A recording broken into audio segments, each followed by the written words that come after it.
sharing as well? Yep. Okay, great. So hello, everyone. I'm Catherine Sadler from Moixa. We're the UK's leading smart battery and energy management software company.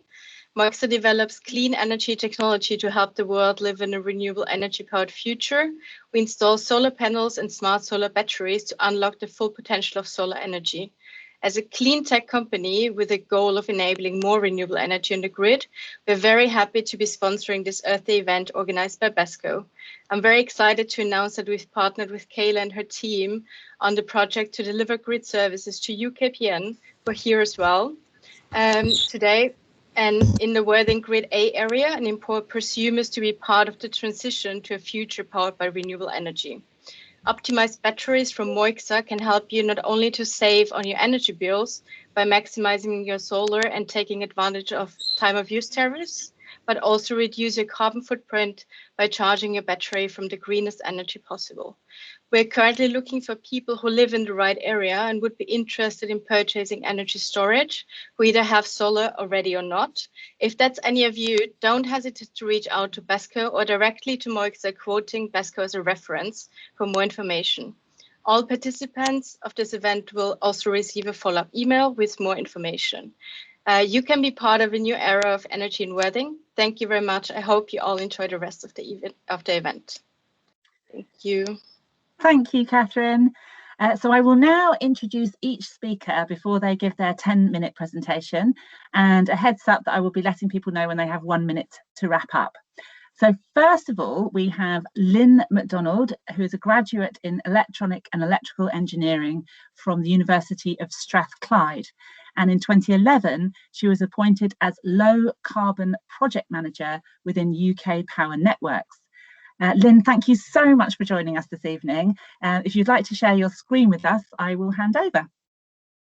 Oh, thank you very much. I'll just get this up to share.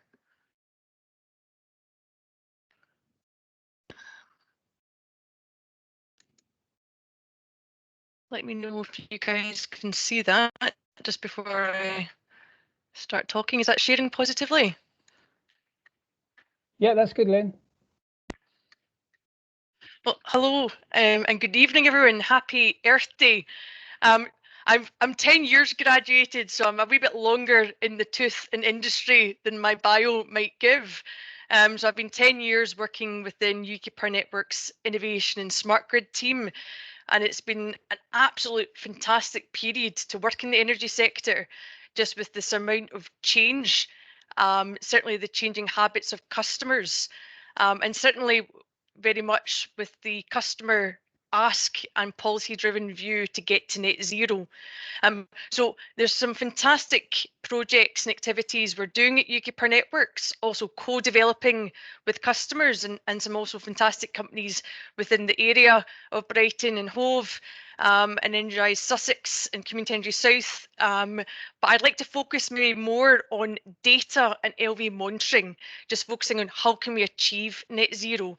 So what I'd like to highlight is for UK Power Networks, certainly as a starter, who are we?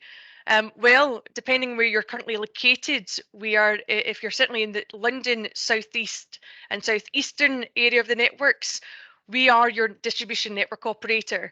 So we manage and operate the pipes and wires to ensure that the lights are kept on, but importantly, to allow you and the rest of the communities and society that we serve to choose green and connect green. That's becoming an extremely pivotal role for UK Power Networks. And focusing down why that's important.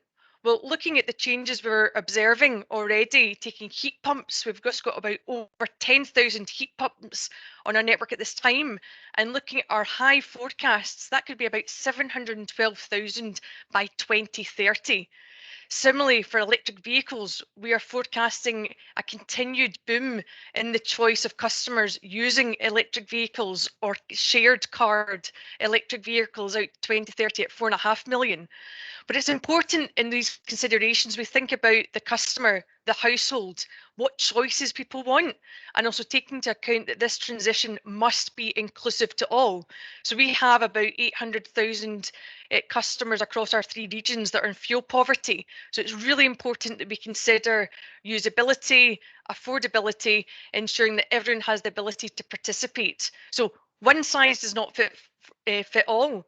Yes, electricity does play a role, and we must act now. I don't think there's anyone that I've come across that does not agree with that commitment to change.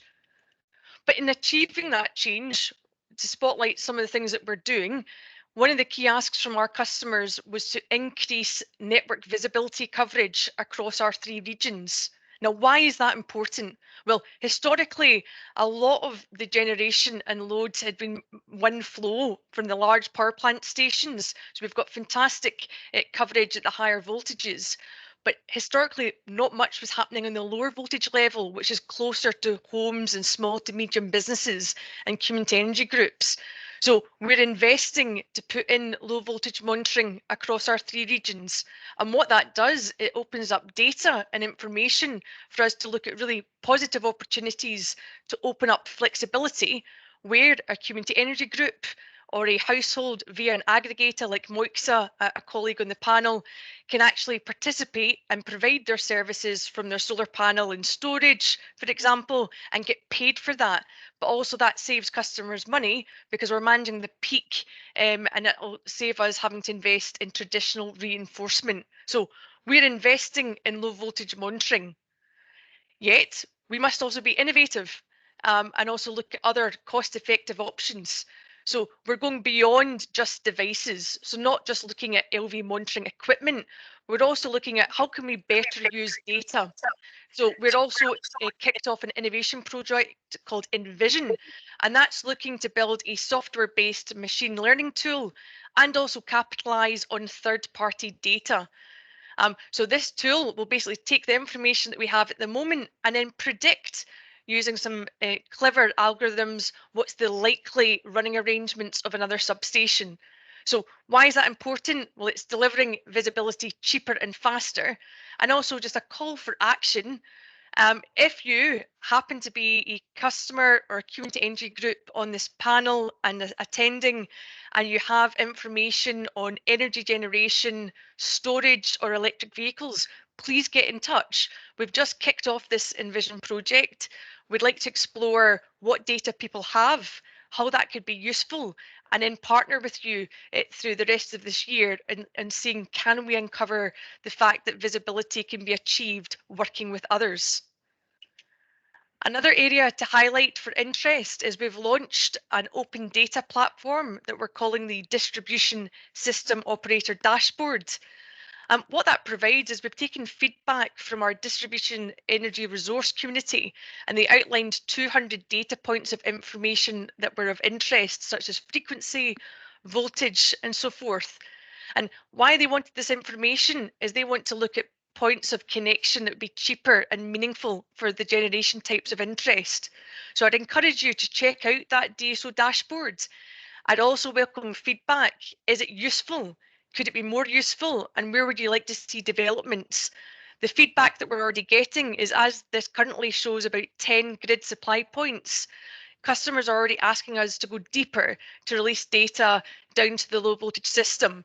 So we are actively looking to open up our data so you have the same visibility that we have, so you can make the right choices and we can have informed discussions to create the net zero pathways that make good sense for the customers. And lastly, why is it important to have this data? Well, we're opening up flexibility markets. We're currently about to announce over the coming weeks the announcement from our Winterflex Forum.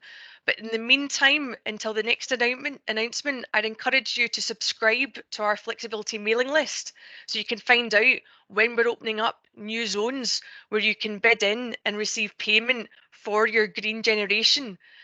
You can actively see which zones are live by going to our Piccolo Flex platform, which is a dashboard which visually is pleasing to find out what's happening where. And you can see all the results from the flexibility tenders that we've run over the last couple of years on our website. But importantly, if you're keen to find out more, please get in touch as we can set up a one-to-one discussion between yourself and our flexibility team to describe what the process is about, do that matchmaking of your generation where you could receive payment, and handhold you and talk you through the process of applying. And laterally, we've launched last year our open data page. That gives good visibility of a lot of our heat maps of where to connect, where flexibility is open, and we're certainly looking to use that as a signpost piece where you can find all information that's hopefully useful. And if there's information that isn't there that you'd like to see, then do let me know and we can work that through with the teams. So to close, I'm ready for questions in the Q&A session, but in this 10 minutes, I'd like to put 2 questions out to all those in attendance. Please get involved. The net zero pathways will only be achieved through partnership and co-development. I'm very keen to hear from you that are on the call that have data that could be useful for us to expand visibility coverage cheaper than investing in physical monitoring. And second of all, please do look at the DSO dashboards. Let us know if that's useful for you. If you want to have a tutorial, we can definitely set it up and highlight if you wish to have it developed further, and we can certainly listen to your needs. So in summary, we're focusing on where our customers want our focus at. If you wish our priorities to be placed differently, tell us. We continue to develop a suite of solutions to enable the net zero transition. Very much investing in smart grids. I'm proud to say that at the moment, in a world standing platform run by the Singapore group SP, we were announced as the #1 smart grid in the world last December 2020. But we do not rest on our laurels. 1 minute. Thank you, Felicity. We don't rest on our laurels, and very much we justify that our investment and time is being spent based on customer satisfaction and if they are getting the service that they need. Data and innovation will continue to be a key facilitator, particularly on the low voltage network, to support all this generation, particularly if we foresee out to 2050 that about over 40% of the generation will be connecting to the distribution networks. And of course, great about this session is collaboration is key. It's so important in these times of unprecedented change. We have discussions, we are open to listen, and then we work together to solve through new products and services. So I appreciate the invite to BHESCo and to Kayla, and very much look forward to having a discussion and answering any questions that you may have. So thank you very much. Thank you so much. Oh, 5 seconds left to 10 minutes, so that was perfect. Thank you. So I would now like to introduce our next speaker. Aleister Dayton is a graduate from the Royal Agricultural University and is currently the estate manager at Firle Estate in East Sussex. Firle is an off-the-gas grid community where most properties currently rely on oil or LPG for heating. Over the past few years, Alister has worked alongside BHESCo in trying to find an alternative way of providing heat for homes and businesses in Firle. Over to you, Alister. Thank you very much. Good evening, everyone. I'm a director at the property firm Savills, but have been seconded to Firle since 2015. I come from a rural background and spent my childhood in various unheated West Country cottages, so this whole decarbonisation of heat thing is personal. My role at Firle includes the management of Firle Place and its events business, 100 or so let houses, farms and commercial properties, and also includes the development of new business, the setting of rents and compliance with current and emerging legislation and guidance.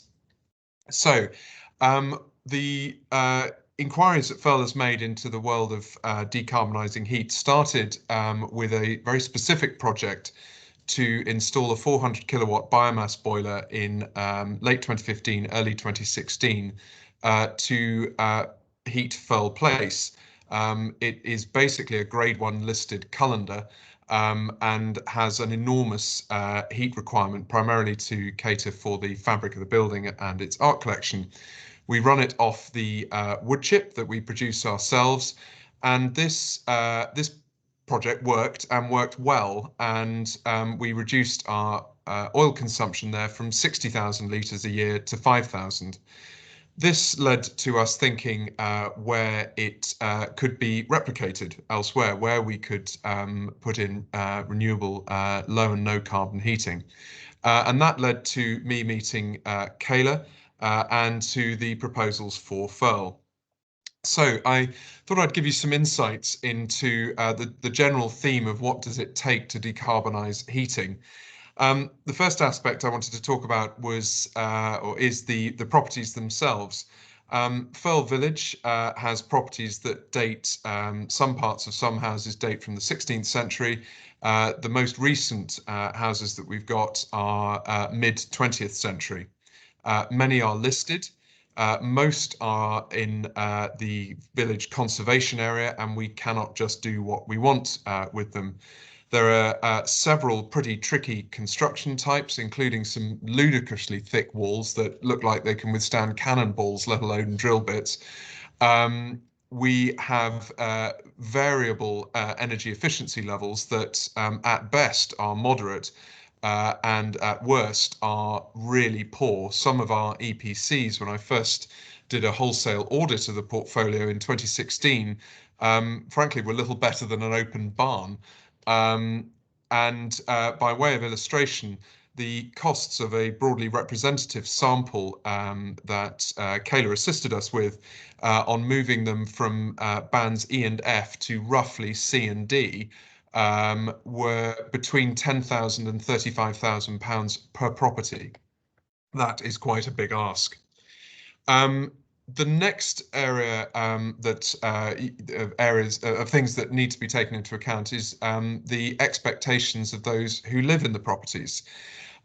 Nearly all the properties in the village are oil-fired, have oil-fired central heating, and most people have got used to the way that oil heats a house. You get a blast of heat in the morning, you get a blast of heat in the evening, and that's what we've got used to. And we almost associate the feeling of warmth with the ferocity of that heating.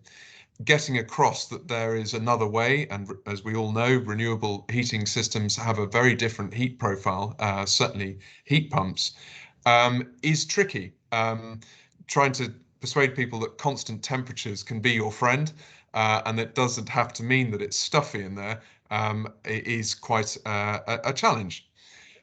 People are acutely cost sensitive, and that, together with reliability concerns, seems to affect new technology much more than existing.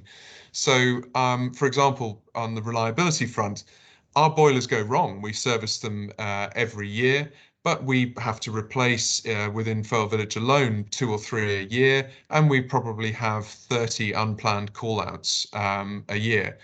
But the main question I've had about any replacement systems has been about reliability. Do not underestimate people's innate conservatism over the home in which they live. It's not a bad thing, but it is something that we, as those who are arguing for change, need to overcome. Another aspect I want to talk about is community engagement. Within any community, there have always been outliers between, roughly speaking, those who are environmental and those who are not environmental. But one of the most, in my time at Firle, which is coming up for 6 years, the debate in the centre ground, the middle of that distribution of all of those around us, has shifted and seems to be shifting quickly. So in the time that Kayla and I and BHESCo have been talking about the project in Firle Village, we have gone from probably half and half, half think it's a good idea, half not, to really there being no serious opposition left to it. And that has been very, very heartening and is actually testament to Kayla's efforts to get the word out. And when it comes to community engagement, I would say for those who are already convinced of the merits of the scheme, the debates can be tiring, and for tiring, read exhausting, because you just think, I get it, why don't you? but be patient, go through it, because people can be persuaded. Another aspect I wanted to talk about is the sort of the non-people, non-building aspect of decarbonising heat. We mentioned the conservation area earlier. Don't forget that it will also be necessary to get planning, and this is not to be underestimated, because although many elements can be permitted development, there may be communities where the permitted development rights have been rescinded under an Article 4 direction by the local authority, or the scale of the work you need just needs planning. So speak to the planners early. In general, planners, like the rest of us, are moving in this direction, and certainly we found them to be responsive. Consider what land your scheme needs and what permissions your chosen infrastructure needs. So, for example, do you need adjoining land for boreholes or pipe runs? If that land is farmed, how can you reassure the farmer so that they give their permission? A classic one is the depth that they can plough. A plough might go down a couple of 100 millimeters, but a subsoiler might need to go down 0.5 meter. So you need to be able to persuade them that the kit can go below that. Part of what I also wanted to talk about is transport, because that is a key part of decarbonisation. That has been harder going. When I started in Firle in 2015, of the 75 houses in the village, there were no EVs. There are now 2 and 1 hybrid. But this, I strongly feel, will change. And I certainly know from conversations in the village that a number of people are saying that the next car they buy will be an EV or a hybrid. And that is heartening, because in 2019, 74% of people in the UK who purchased a car purchased a used car. And it's only now that electric vehicles are starting to come into that market in volume. And the government, I think, deserves credit for introducing the changes to the benefit in kind rules for fleet cars and company cars, because it's that stock, when it's sold on, that is the greatest introduction of new stock into the used car market.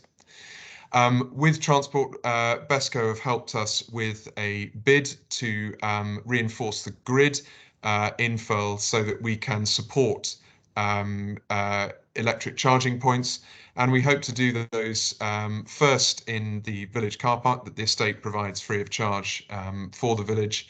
And if that catches on, I think we could see a pretty quick change. 1 minute. Thank you very much, Flick. Conclusions was going to be my next word. Believe would be my first exhortation. You've got to have some passion that will get you through the slog. One day, what is now literally remarkable will be routine. The second one is to get some experts, but worth checking whether this is a late conversion of convenience or whether they are serious about this agenda. The third is engage with those around you, persuade people to go out and convert others. The fourth, I would say, is empathize with the reluctant. And the fifth is to plan ahead and think through every conceivable problem and concern. And I think that can be summarized as evangelism, expertise, engagement, empathy, and intelligence. I nearly got there with the last one. That's me done. Fantastic. Thank you so much, Alister. Oh, can you hear me? Sorry if I can. Yes, thank you. And so on to our next speaker, which is Russell Smith. Russell is a chartered civil engineer, founder and managing director of Retrofit Works. He has overseen many large-scale programmes, such as the 4.5 million Warmer Homes programme on behalf of the Mayor of London, and is now involved in a 250 heat pump rollout for OVO Energy. Russell is also a commissioner of the Croydon Climate Crisis Commission, launched in March 2020 as part of Climate Action Network. Over to you, Russell. Hi, can you see my screen? Yes. Brilliant. Okay, thanks for having me, everybody. Yeah, hi, I'm Russell Smith. Believe it or not, I looked through my diary last night to get the facts right. It's been 10 years since I started getting retrofit works going, which is deeply depressing given where we are in our progress. But it's complex. You know, I'm really pleased that I'm able to follow on from Alister actually, because he said a lot of the things that I'm from this kind of environment. I'm a city boy, and my background is trying to deal with properties that, on the face of it, look pretty much the same, and you would expect to speak to every resident here, and you would largely give them similar advice you would expect. However, life doesn't really work like that. All of these buildings would have been changed. There's kit installed in some and not others. Lifestyles are radically different. And I wanted to just touch on this for those of you that are relatively new to this. I've dug out 3 slides from training courses that I ran 18 years ago, and I've not changed them. Another reason why this is a tough area for me, because I've been saying the same stuff for this long. But I wanted to give you a flavour for how houses really work. A typical UK home, its energy consumption is split into the pie you see on the left. You know, so 24% hot water, 60% space heating. I guarantee you most houses have this, no matter what they look like, no matter where they are, no matter how they're driven. Broadly, this is what you're going to end up with. So anybody with a boiler of any kind, you know, that's your problem. And that's the planet's problem if it's driven by oil, LPG or gas. But that's balanced out by the heat losses around the building. So the diagram on the right there is showing you the proportions of heat loss typically in a building. So I say typically because you know, a semi-detached house will a detached house will have much larger wall area than a terraced home, so the proportions will be different. So what I'm driving at here is if I go to this next slide, you'll see that there are some elements here. That pie chart, which might be your total energy consumption for the year, that's made up of, you know, the physics of the building I've just spoken about. If you've got your brain switched on, and you turn everything off, you don't have any energy bills. You just wrap yourself up in blankets, no bills at all. So lifestyle is a big impact here. But if you take 2 identical houses, say in Firle village, move one of them to Glasgow, say you've cloned the family that lives within it, so the physics and the lifestyle are the same. Well, Glasgow's got a lot less sun, okay? Let's characterize it as that. So the energy bills, again, very different. So every home is utterly unique, and we really need to think about life in those terms. So these are pies that we generated when we were working with Energy Saving Trust in London Borough of Sutton in South London. Oh crikey, 8 or 9 years ago now. We generated these pies for a bunch of houses that were within a mile of each other, so the weather's the same. Built within 5 years of each other, around about 1900, so broadly the same type of house, but yet the pies are utterly unique. Big pies, small pies, big orange bits, big red bits in some. You can't give generic advice to people anymore. We've got to get over this. If you gave any one of these people an energy performance certificate, it would probably give them similar advice in each of them. So we've got to come from the perspective that every home is unique, and we need to be thinking about services on that basis. So what does it mean from a rural perspective? And Alister's really gone into this really, but if I look at it from the sort of physics perspective here, they tend to be older dwellings than average. What does that mean from my perspective? It means insulation is very hard. You've got the planning issues that Alister outlined, very hard to get permission to do some of the things that might be more intrusive. If they're off the gas grid, there's an oil or LPG prevalence, so the cost of the fuel is a little higher. As a consequence to both of those things, the concept of fuel poverty, where you might have a family that is struggling to afford their bills and might be choosing between eating and heating, there's a higher prevalence in rural areas.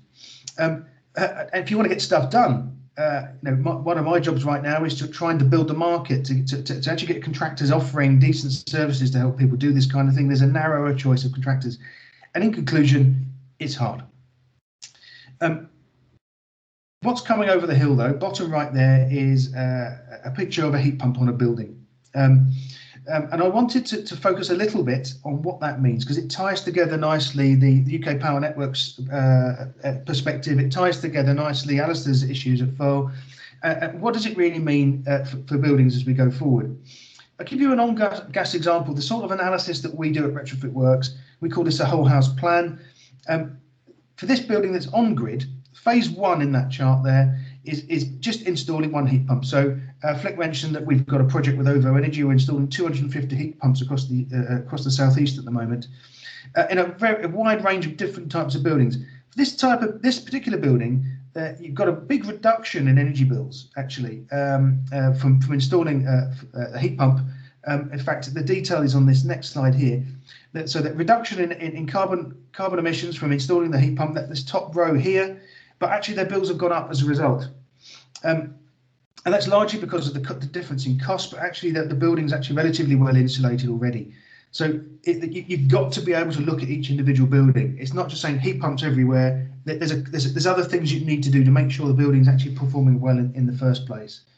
And here's another example. This is a lovely building down in Dungeness. You couldn't get more off grid in the southeast if you tried. And this particular building, heat pump on the first phase. We're going down and down and down with every phase we propose to this customer. 17% reduction in the fuel bill, 34% reduction in the carbon emissions just from installing an air source heat pump.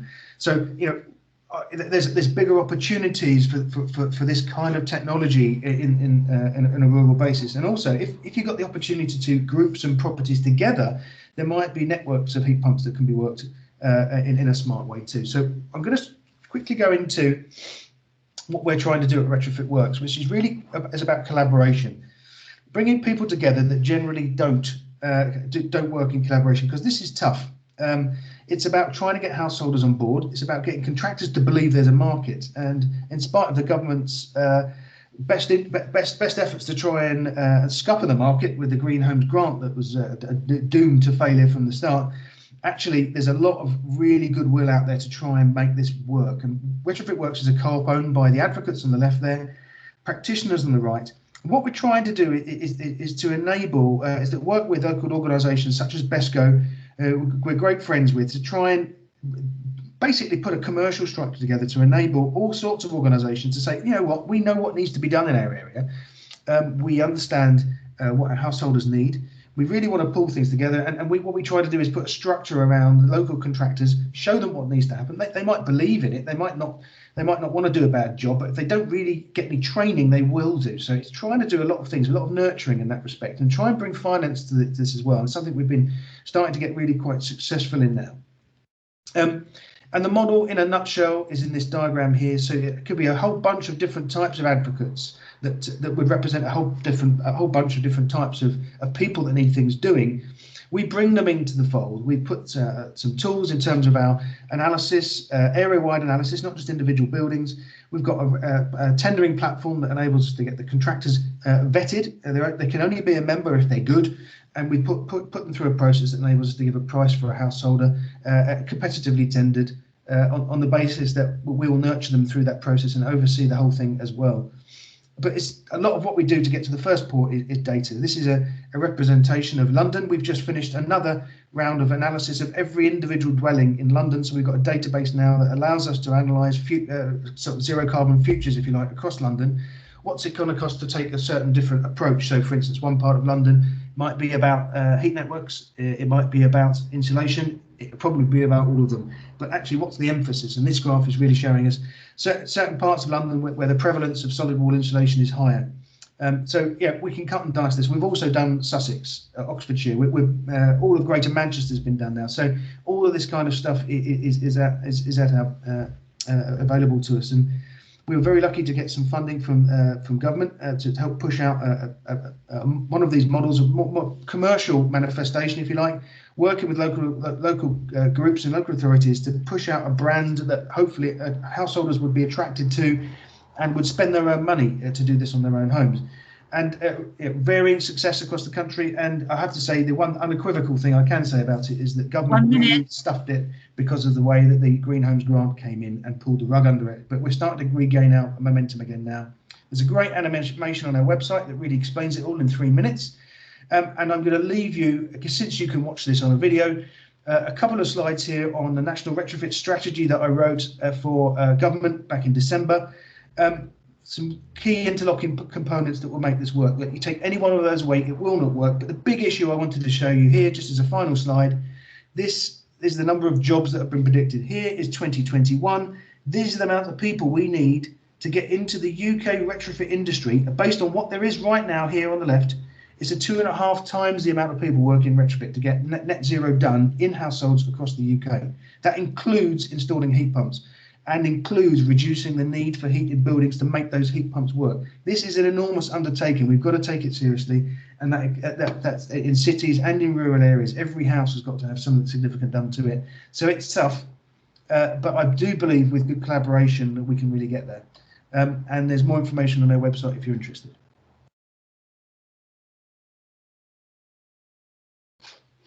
Amazing. Came in with 4 seconds to go as well there. Thank you very much. I win. Yeah. No, you've drawn with Lynn, I'm afraid. She was 4 seconds as well. Oh, she was 5. Oh, was she? Oh, I beg your pardon.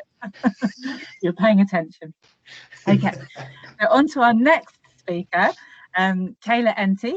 Kayla is the founder and chief executive of Brighton and Hove Energy Services Cooperative, BHESCo, an award-winning social enterprise who have completed 57 community energy projects in and around Sussex. Kayla is a qualified accountant with an MBA in environmental management from I think that's TIAS Business School in the Netherlands. Please correct me if I'm wrong on that, Kayla, and has come to be regarded as one of the leading voices in the community energy in the UK. Over to you, Kayla. Thanks, Flick. I hope that you're all as impressed as me with the presentation so far. I'm always so impressed with the amount of energy that goes into this industry, especially from Russell. I don't think he sleeps. But anyway, today's theme of Earth Day this year is Restore Our Earth. And I'm hoping that today is an inspiration for all of you to show what can happen when we work together to restore our Earth. So it's clear that a large share of carbon emission reductions will come from changes at the local level. Corporations are responsible for a large portion of carbon emissions. However, carbon emissions from our homes, especially from burning oil in rural communities, is responsible for the majority of emissions from households. The State of the Sector 2020 report, produced by Community Energy England, looked at the metrics for community energy groups in 2019. There were 300 community energy groups across the region, which excludes Scotland. Since 280 local authorities have declared climate emergencies, it's a natural fit that local authorities work with the people in their communities to achieve their net zero targets. Local authorities are under-resourced, although they do have access to very low-cost capital and are large landowners. The most successful regions in the country that are doing the most to develop affordable low-carbon projects are working in partnership with their local authorities. This is especially prominent in Oxford, where the Low Carbon Hub works with Oxford City Council and Oxfordshire County Council to actively install low-carbon generation projects. The same happens in Bath and West, Somerset, and in Bristol, all with strong cooperation between the community energy groups and the local authorities. The economic benefits of this joined up activity are,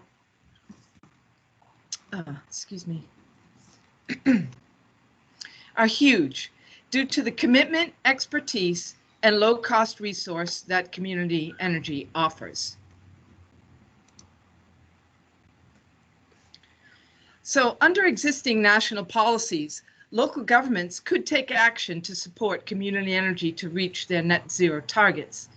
The first is to commit to working closely with their local community energy groups to turn their aspirations to reality. This is possible because of the dedication that community energy has to achieving carbon emission reductions at the lowest cost. This commitment will generate energy locally, which is the most efficient and affordable way to generate power.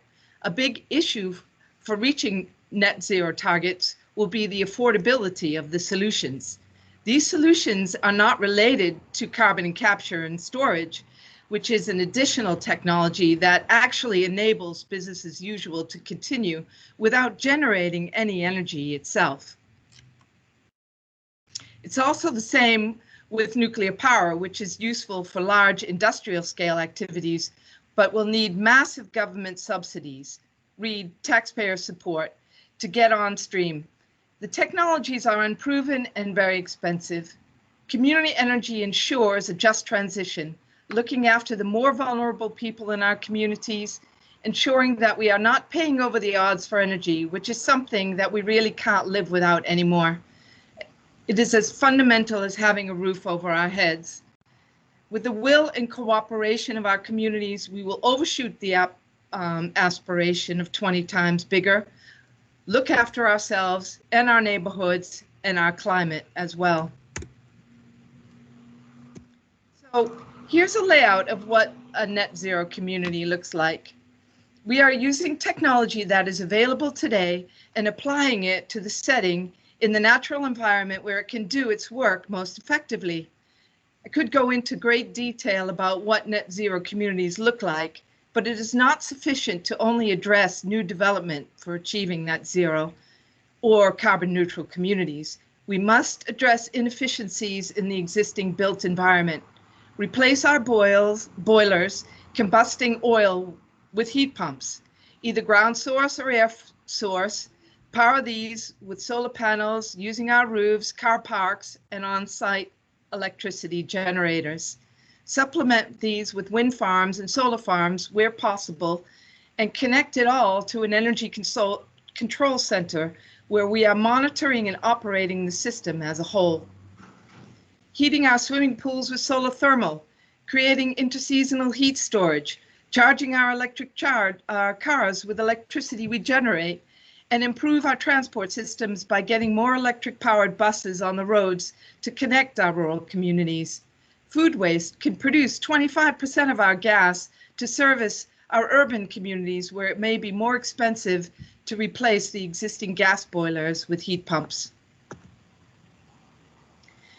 So some of the advantages of working with community energy are the trust and transparency. Because we work on a cooperative basis, we do a lot of the principles that Alister has already talked about in terms of community engagement and really working with people to achieve the transition in their communities. We can create local jobs by stimulating the work and creating jobs for the practitioners that are part of Retrofit Works and give them the assurances that they need in order to be able to hire their more staff. We can support the local economy by keeping the jobs local and keeping the local installers in employment. And also using the money that is saved on energy bills to create, to stimulate the economy in local businesses. We have the expertise and the experience. We have the community buy-in because of the extent of the engagement that we do. And most importantly, we deliver value for money for the work that we do because of our experience and really our dedication as social enterprises to make this thing work in our communities. What we're about is reducing carbon emissions when really not in it for the profit. So the heat as a service model is really a valuable way to decarbonize communities. Economies of scale are achieved by bringing people and communities together in a mutual commitment to reduce carbon emissions while creating a long-term, affordable, clean heating service. The heating solution is funded by the community energy services that we provide. The customer will pay the energy service provider a kilowatt-hour price for the heat they use. This is how the upfront funding is reimbursed over the life of the low-carbon heating equipment installed. If the homes are poorly insulated and losing heat, the community energy group also funds the energy efficiency improvements needed to ensure that they are not paying over the odds on their electricity bills. These improvements are also done at scale, so all residents receive a benefit on the cost of these improvements. They can either be funded by the homeowner or a finance offer can be made by the community energy group. The technologies are matched to the characteristics of each home and agreed with each resident during the contract negotiation process.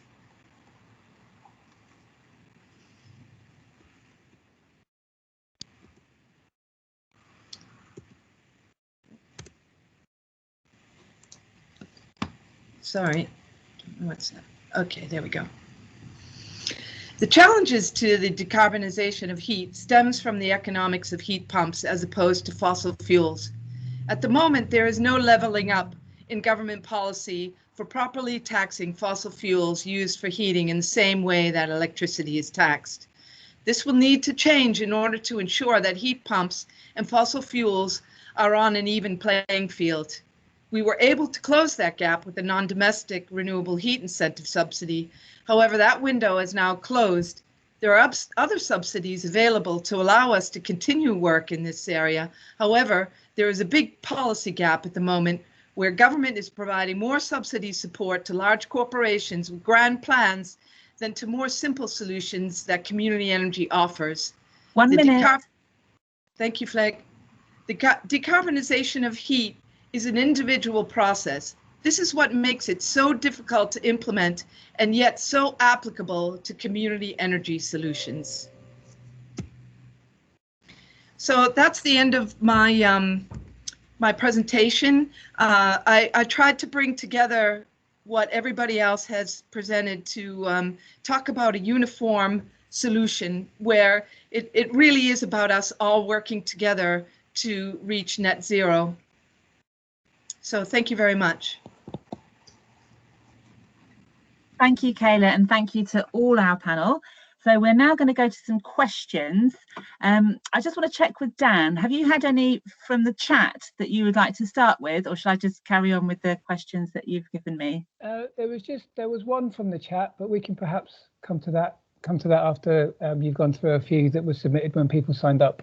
Okay, and what I'll do, panel, if it's okay with you, is I'll read the question, and if you want to, if you think, oh, that's me, just say, oh, excuse me, do come forward, and if no one's forthcoming, I will pick someone, just to put you all on the spot.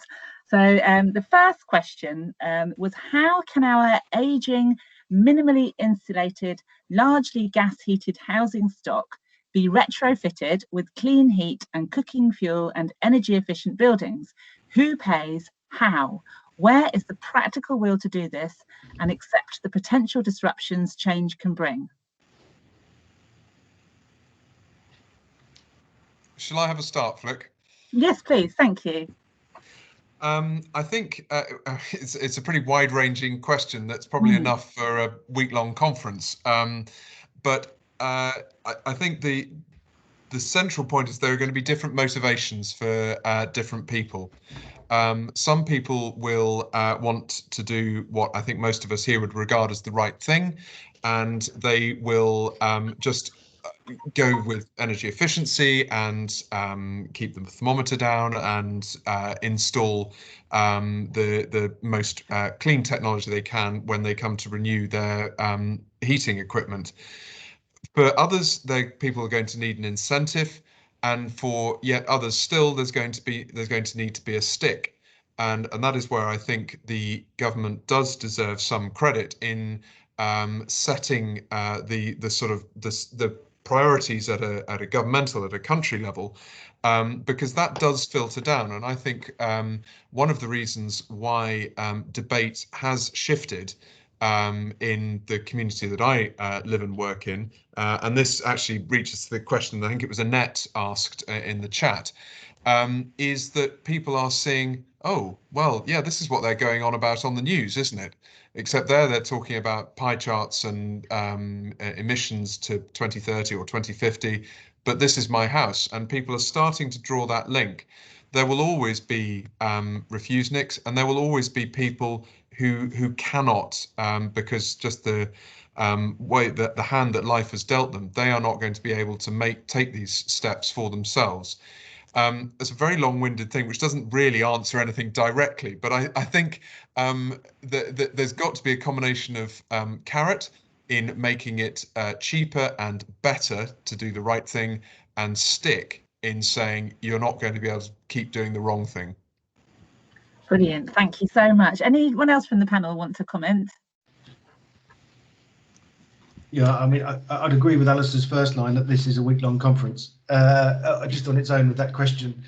I think I'd home in on the one thing that came out of our work on the Construction Leadership Council work, and that was we need government to commit to something long-term to give the incentive for householders to think about it seriously, for contractors to offer things that meet that growing demand. Without it, we've got nothing. Without it, we don't have banks coming forward with financial creativity. Community groups continue to fight against the tide, but they always will. But it wouldn't it be nice to cruise for a bit? You know, it's just having direction. I spend most of my life talking to contractors that are kind of still doing it, waiting for the market to really happen. They don't offer it to householders because our householders aren't asking for it.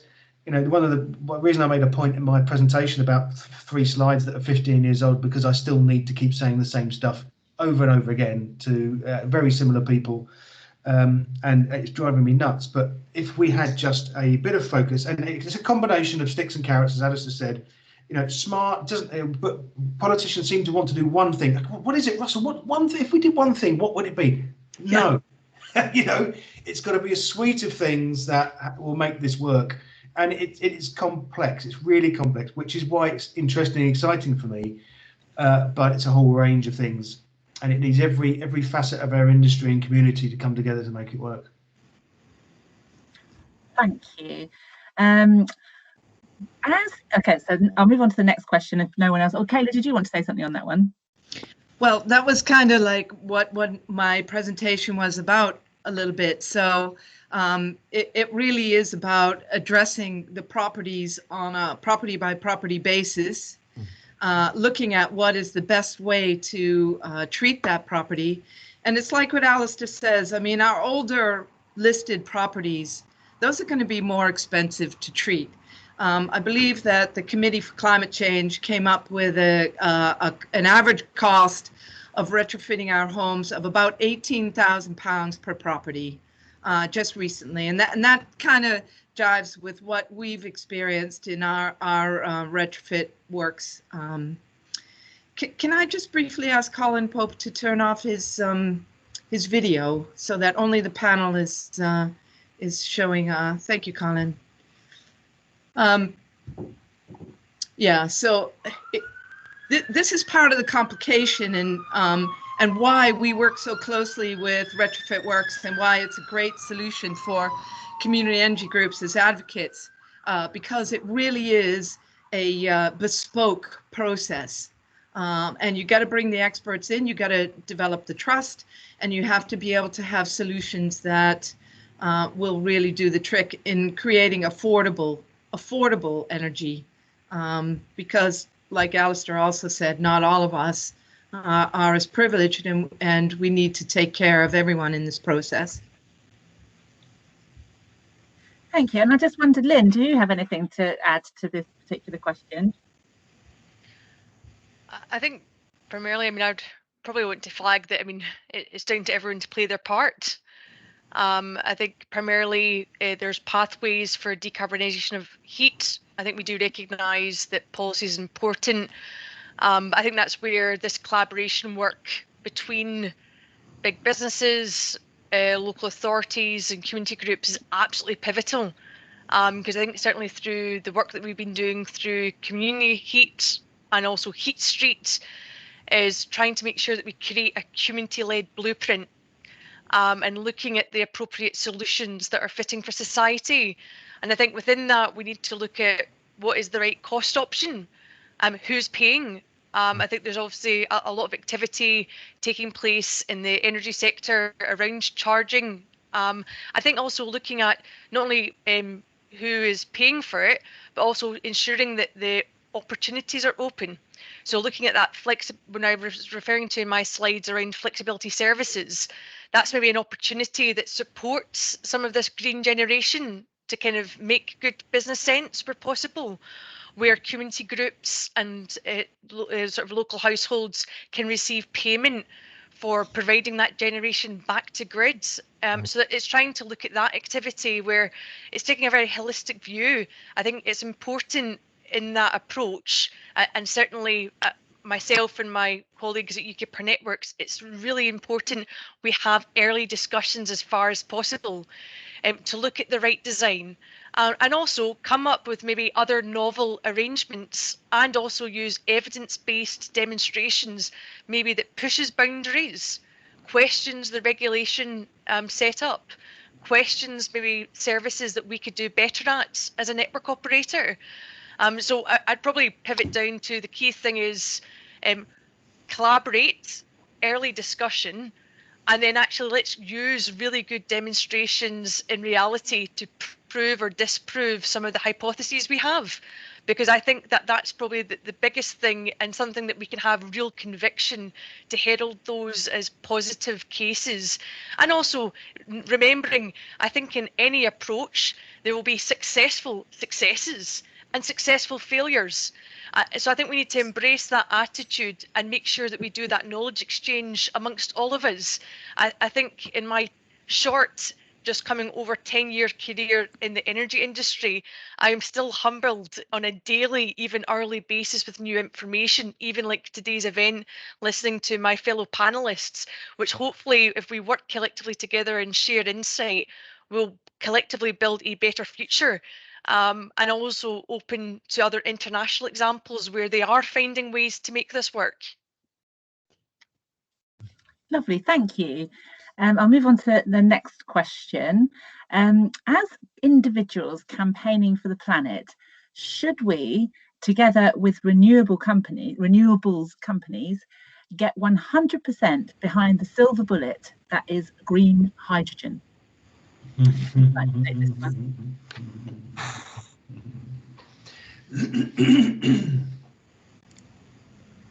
don't know why, Lynn, but I thought you might be the person to answer this. I'll be open with you. I think silver bullet, I don't really like that term myself professionally, because I think that goes against the learning that UK Networks have had with fellow partners and co-developers over time in the net zero agenda. I think the clear message from my innovation colleagues that have been owning the heat strategy to date is one size does not fit all. And I think that also very much echoes the messages from Kayla, Russell and Alister, who are very much closer to working with households and the communities that they serve. My view is, and I think this is the approach I take, at least in my profession on net zero, is all options on the table. Understand what suits that local community. What currently is the makeup of that community? You'll have a mix of new builds, you've got historical stock, you've also got to take into account fuel poverty and also maybe consider energy efficiency. So I think sometimes I would almost try and rebuttal the silver bullet point and maybe highlight, well, let's make sure that in the suite of solutions that we're exploring, energy efficiency is a key feature, because I think that's sometimes unfortunately overlooked. And certainly taking UK Networks as an example, particularly in the communities that we serve, we've got about 10% of households across our licensed areas in fuel poverty, and disproportionately those households are with electric heating, uninsulated solid walls, and in the rental sector. So I put myself into their shoes as far in terms of trying to understand what does that mean for them. Can that make a difference? So I think that's the questions we need to start with, is what do our customers need? What do they want? And then the solution and function is met to derive that improved living standards. Thank you. And Russell, you were chuckling at that question. Did you want to interject? Yeah, whoever wrote that knows the answer, right? So anyone that thinks that hydrogen is the solution for this is absolutely barking mad. So the green hydrogen, if we can ever get the cost down to a point where it's actually, you can see that you'd be better off heating a house, using the same electricity to generate the hydrogen to heat the house than you would be putting it into a heat pump. If we could do that, then you should be on a next Harry Potter movie. So It's possible that it might be something that could be used for centralized heating systems in a place close to where the hydrogen might have been created and not transported across the country. But I think that's about it. I've read a lot on it, read a lot of information on it because I want to make making the right bets. My other company, Parity Projects, does analysis on this on behalf of regional governments. And we're not thinking about hydrogen at all because it's too far away and unproven. And if we bet our UK strategy on it existing, we might have got it massively wrong. If we want to hedge your bets, if we focus on our reducing the demand for heat in homes, we can still have a debate for a bit longer on this, okay? Get the hydrogen guys to see if they can actually step up to the plate. But I think for now, let's stick with what we know. We've got technology, we've got the ability, and we've got everything we need to know to decarbonise the UK. We just need more people to get on with it. Alister or Kayla, do you want to come in? I didn't work hard enough at school to give you a decent technical answer on it, but I was very influenced by a phrase that someone who many people on this panel may know, Bean Beanland, from the Heat Pump Federation, who said that a building is blind as to where the heat comes from. It really doesn't matter where the heat comes from the building's perspective, just how much and how it arrives and how much the building needs. So I think there is much more to be done with improving energy efficiency first and worrying about where the heat comes from later, because you'll just need less of it. I did read something in The Economist the other day that says that hydrogen has significantly smaller atomic structure than natural gas or LPG, and that therefore all the pipe work that our mains gas grid, and we have the most amazing level of gas grid penetration in the UK at sort of 85–90%, won't work.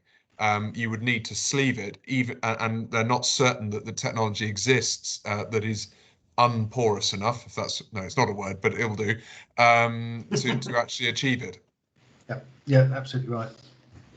Yeah, so there's no use replacing the existing gas pipework to be able to accommodate hydrogen when, just like Russell says, you've got to create the electricity to produce the hydrogen.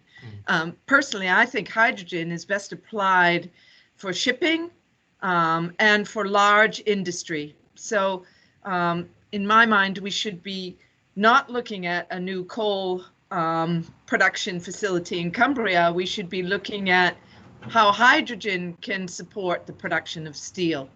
And those kinds of large industrial solutions are the best use of hydrogen.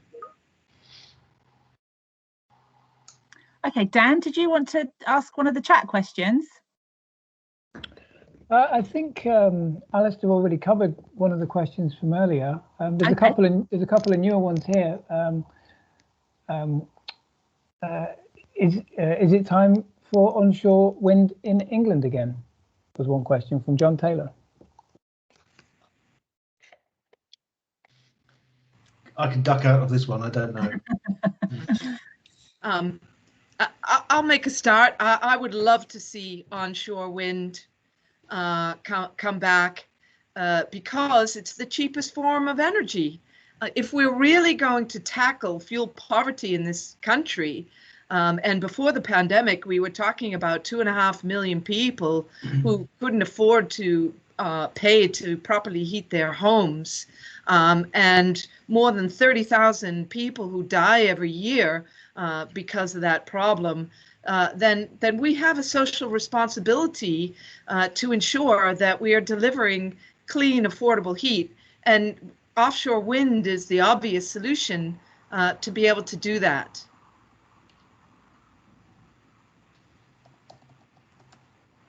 Anybody else want to come in? Lynn? I think in terms of UK Power Networks, we'll facilitate any generation to get to the net zero pathway. And look, you might say that's facetious and dodging the question, but the reality being is we've got a clear commitment I think you've got some clear enthusiasts, including myself, to get to that objective. I think you can't open the newspaper, social media, hear conversations when you're out and about, obviously socially distanced, hearing people talk about the green agenda. There's been a surmountable shift in the last 10 years. And I think in reality, we need to think about how best we maximise planning space for the right generation. I think that's the first thing we need to think of. I think the reality being is I also taking into account that local area. There are local areas with in terms of what their appetite is in that whole my backyard scenario. I think that is changing over time. I think when I go back 10 years to the start of my career, that was maybe some of the discussions that we were having with stakeholders, which suited them best. So I do think we need to ensure that there's a holistic activity looking at, well, how do we get to the net zero pathway? I think it's clear all options are on the table. I think obviously you can tell by my accent, I come from Scotland, which is very breezy, and from my family home in Ayrshire, I can view turbines quite clearly, and it's had a very positive effect. And certainly there's great education in onshore wind, because sometimes when you can see it, you can start to have that real positive discussion through schools and communities. So look, the benefit of onshore wind, if I were to say any pros to show a non-agnostic approach, is I think it really supports that conversations. I've got friends with young kids that go to day trips. They start to understand how they can support their household or their school to be powered in alternative means. And I think that's important when you look at the net zero skills, and to draw Russell's point on that skills force. Really, we need to start encouraging basically the workforce of the future. So having some visible generation that you can drive past or visit is a really good positive. Fantastic, thank you. My other answer is, if it's the John from Suffolk, I think we should put them all over Suffolk, John. If I may, Flick, there was another excellent question in the chat here from Sarah from Shoreham, who asks, what role can parish and district councils play, given that they are strapped for cash post-COVID? Which arguments will persuade them to help rural communities? Flick, may I pile in on that one initially? Please, Alister. I was literally about to say, Alister, that sounds like you. So having had some experience dealing with our parish council in Firle, which is an excellent parish council with a lot of capacity and a lot of engagement with what goes on in the village, they felt slightly constrained to get involved in any kind of advocacy for some of the measures that Kayla and I have been discussing. That's not that the individuals concerned didn't feel they had their own views, but they did feel slightly awkward because it was seen as a political decision. I think that will go in time. I think the district council, in the case of Firle, and it has given a very clear lead about the green agenda, and that certainly makes, when I'm conducting conversations trying to persuade people of the merits of some of these measures, certainly makes me feel good, because I get the emails from the district council on their mailing list, and they say we're doing this, we're doing that, we're encouraging this person, we're supporting this initiative, and that just feels good. It feels like you're not on your own fighting the good fight. I think one of the main ways that they can support district councils, with the ones with the budget, parish councils wouldn't be able to afford it really, is in enabling people to get advice. Because I've got there's a couple of people from the community who've come forward wanting, funnily enough, a wind turbine. And they're seeing where the decarbonisation of heat is going and saying, well, someone, metaphorical light bulb went on and said, if we control the generation of the feedstock for our new heating source, surely we can have it cheaper. But knowing exactly where to go next, and it's a nicer feeling if it's your local council office, you know that the local town, you can go in there, you can see someone and say, I've got this idea, can I do it? So if the government were able to support each district council in having a renewable energy officer for community energy development, something like that. It's expensive, but I think it could reap huge dividends, because it then can give people the the information and the encouragement to then go out and fight the good fight and do the legwork themselves. One might even say it's a bit of sort of big society, but that's possibly a term that's gone out of fashion. My version, Flick, is that if we're going to reach every householder, we need to work with the organisations that are best tuned into their, if like almost in the way that you would use a brand to attract. Certain brands are attracted by certain people and vice versa. So, I mean, one of the things you've got to realise, if you tried to get a retrofit strategy, a zero carbon heat strategy, whatever it is in any particular area, there'll be different motivations for different people. What's the in for them? What's the benefit for them? It could be comfort, it could be lower bills, it could be carbon. And different organisations, voluntary or professional, will have different ways in to persuade those people to make the next step. So at this stage, I think for district councils and parish councils, that they're more of it's going to be more of a, come on guys, let's try and do some of this, because they're not backed up by any legislation at the moment. So it's going to be an encouragement perspective. But I don't think it'll be long before they'll need a strategy. They'll need to have something written down to say, what are you actually doing? What's formal? What are the next stages? What are the plans? Have you got dates against your activities that will mean that you're decarbonising your area? I think that will happen, and I don't think it'll be very long. I think, Felicity, I think it's a very positive question, and I'd probably signpost, which brings up Alister and Russell's points, is that there's a unique innovation project that UKPR Networks have launched in partnership with Community Energy South, BHESCo and many other partners. And the purpose of that project is to build a roadmap that supports rural communities to switch to low carbon heating, and importantly, to ensure it continues comfort, affordability and a smooth transition. And that project is Community Heat. And basically it's the Lewis Council, I think it's in Barkham, if I get the pronunciation correctly, with 600 households involved.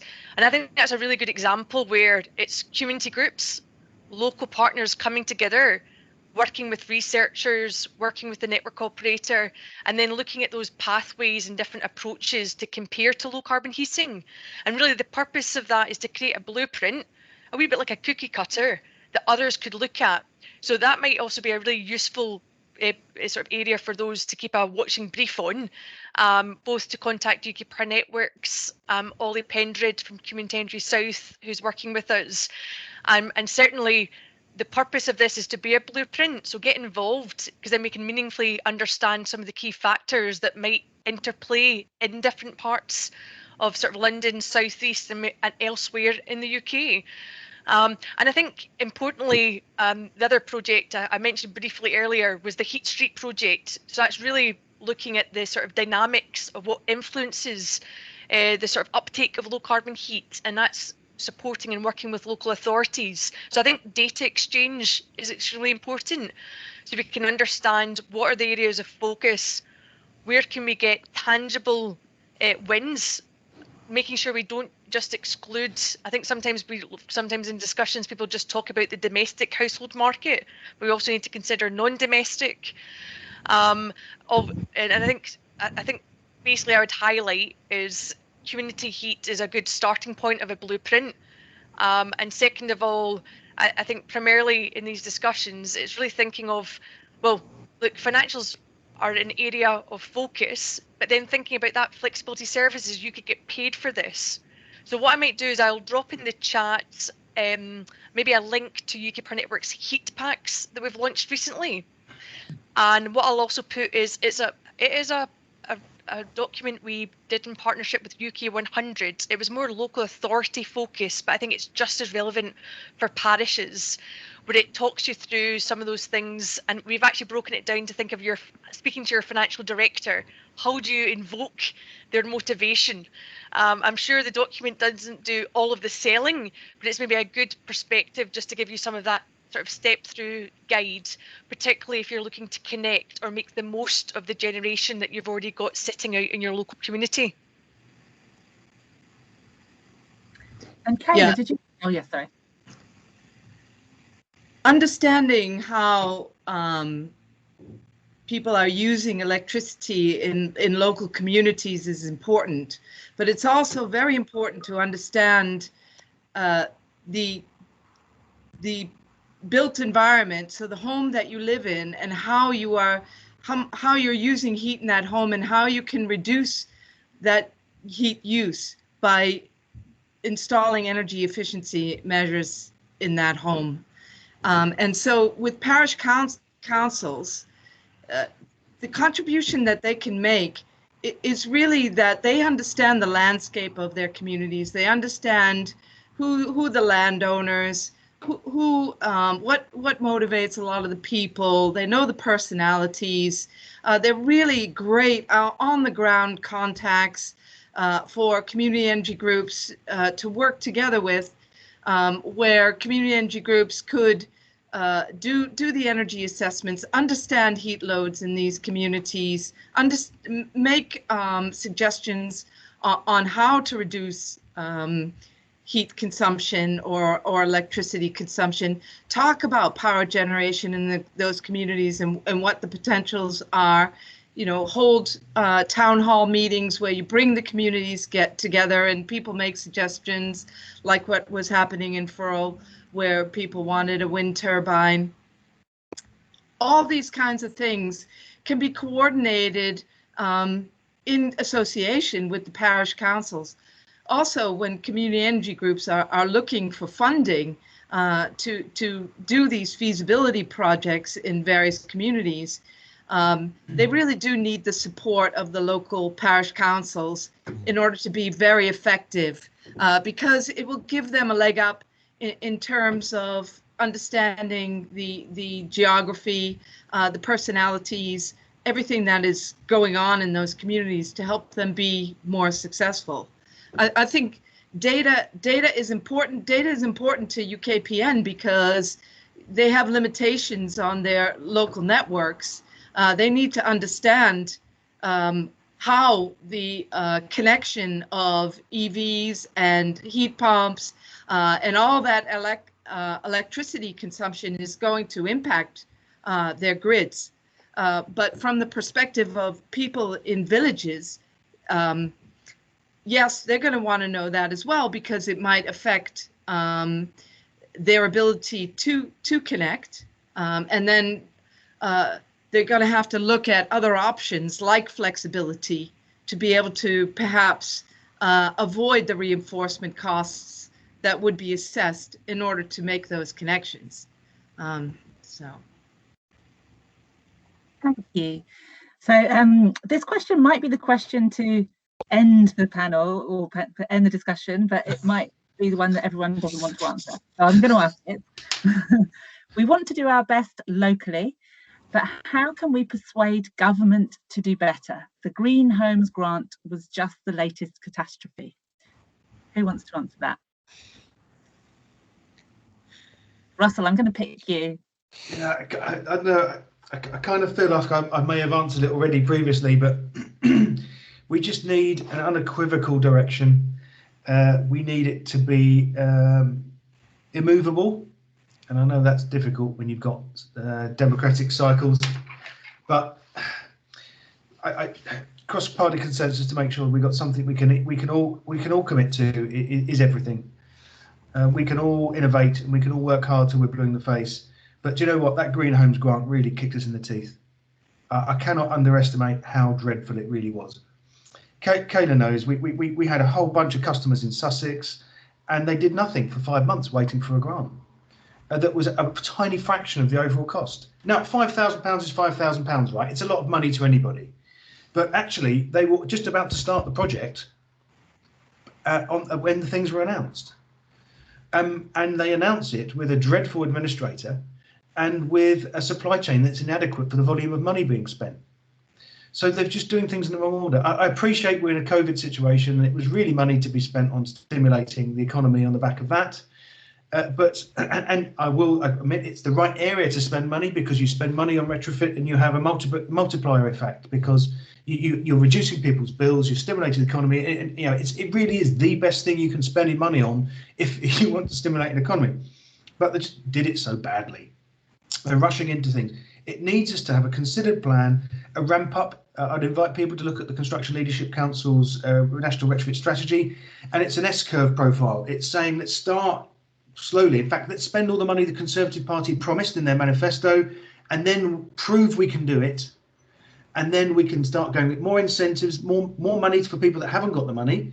But at that point, then you'll start getting finance providers coming in. There's some really cool things, financing things like Kayla's heat service, heat as a service. It's a winner.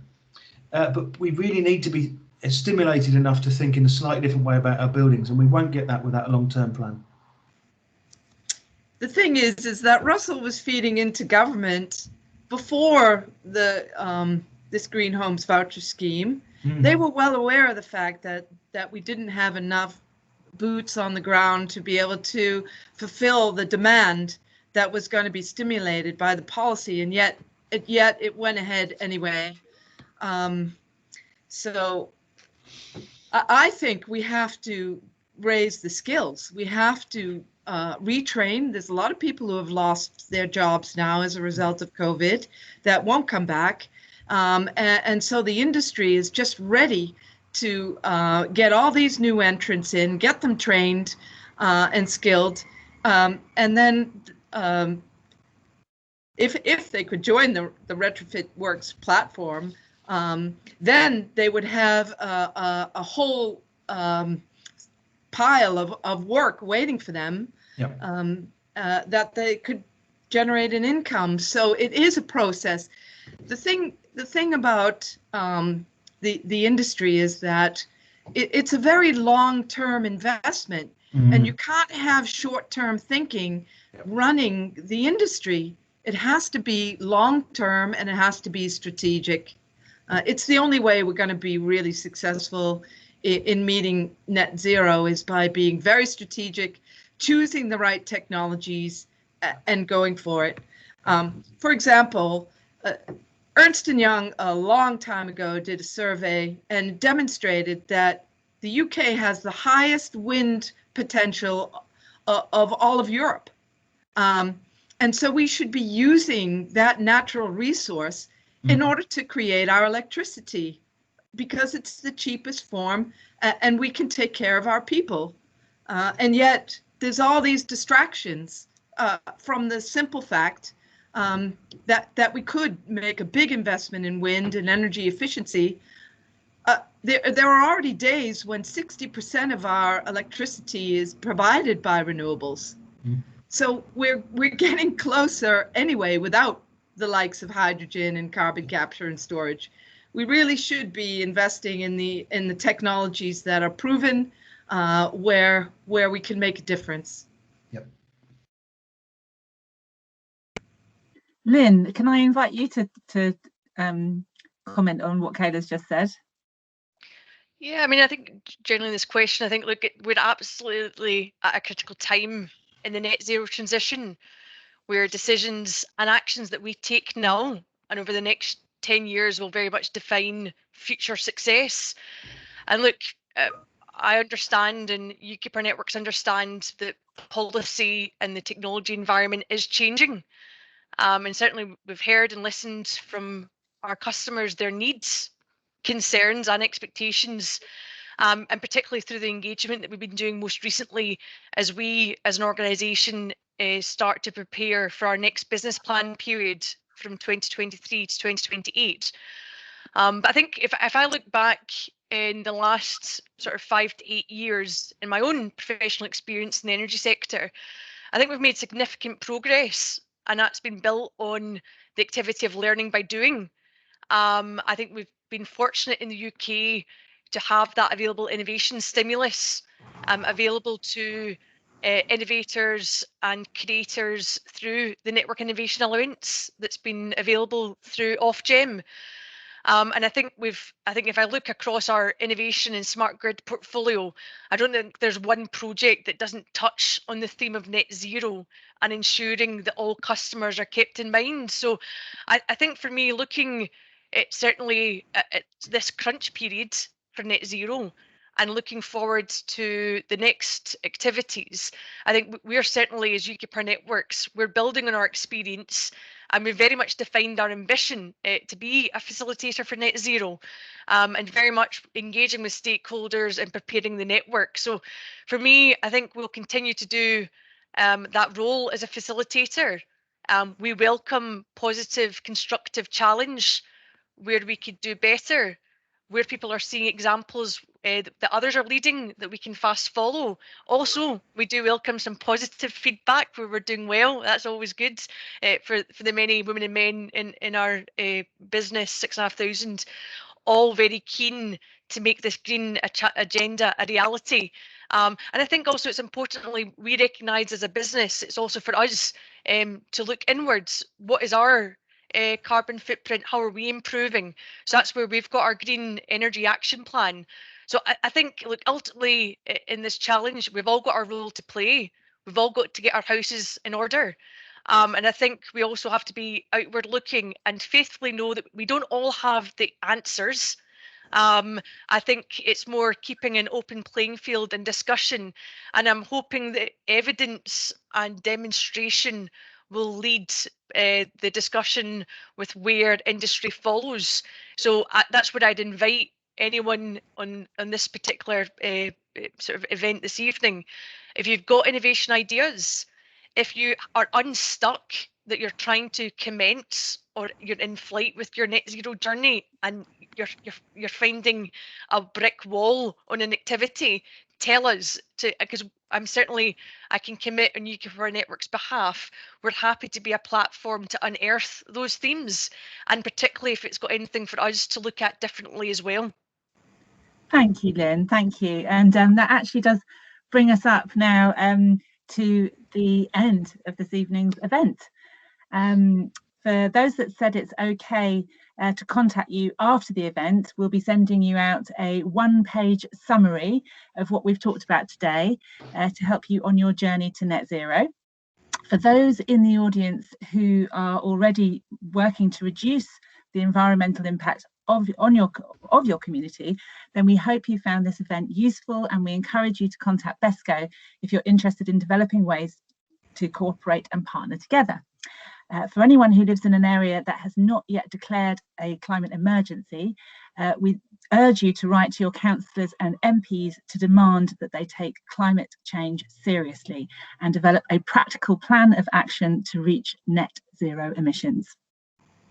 Thank you, everybody, for joining us and for taking the time to be here for Earth Day 2021. And a very special thanks to our panel, Lynn McDonald, Aleister Dayton, Russell Smith, and Kayla Enty.